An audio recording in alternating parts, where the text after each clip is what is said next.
ক্ষীরপাইয়ের যে বড় মার মন্দিরের যে ঘটনাটা হয়েছে, তো তোমরা সবাই প্রতিবাদ করো, ভিডিওটা দেখো, তারপর তোমরা সবাই সবার মতো প্রতিবাদ করো, তাকি পরবর্তী জেনারেশনের জন্য এই জিনিসটা আর না হয়।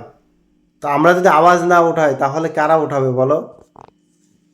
আমাদের হিন্দু সমাজে কিছু কিছু সফরি কন্টেন্ট ক্রিয়েটার আছে যারা নিজেকে কন্টেন্ট ক্রিয়েটার প্রমাণ করে, আর এত ঘাটিয়া কাজ করে। তুমি মানে তোমরা এই ভিডিওটা না দেখলে আমি বুঝতেই পারতাম না যে মানুষ এতটা খারাপ হতে পারে। আর এদের জন্যই না আমাদের হিন্দু সমাজটা এতটাই নিচে নেমে যাচ্ছে। এই কিছু কিছু মানুষের জন্য হিন্দু সমাজের লোকজনের যে এতটা খারাপ উদ্দেশ্য দেখে। তো ভিডিওটাকে দেখো, তারপরে আমি আবার কিছু কথা বলবো তোমাদেরকে, যে দুটো লাইক কমেন্ট পাওয়ার জন্য যে এতটা মানুষ নিচে নামতে পারে, ভগবানকেও ছাড়ছে না এরা। এতটাই নির্লজ্জ মানুষ। আর পুলিশ প্রশাসন কি করছে তাহলে? এদেরকে ধরে জেলে পুরতে পারছে না? আগে ভিডিওটা দেখো, তারপরে কিছু কথা বলবো।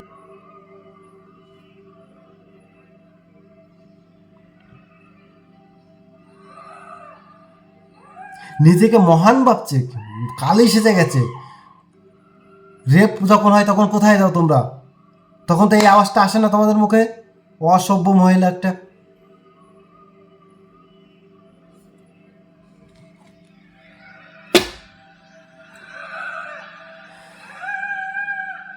কি প্রমাণ করতে চাইছো তুমি? কি প্রমাণ করতে চাইছো? তো এই ছিল একটি ভিডিওটা দেখলে তোমরা কি প্রমাণ কি করতে চাইছে এই মহিলাটা। আর এই ভিডিওটা এত পরিমাণে শেয়ার করো, তাকে পুলিশ প্রশাসনের কাছে অবশ্যই যেন যায়, আর যেন একে জেলে ভরে রেখে দেয় সারা জীবনের জন্য, যাতে ভিডিও যাতে না বানাতে পারে এই মহিলাটা। অসভ্য মহিলা একটা।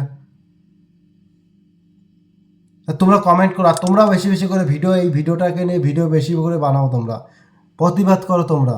আজকে যদি আমাদের হিন্দু সমাজে যদি মানুষজন প্রতিবাদ না করো, ওই একে দেখে আরও 10 জন এরকমভাবে শিখবে।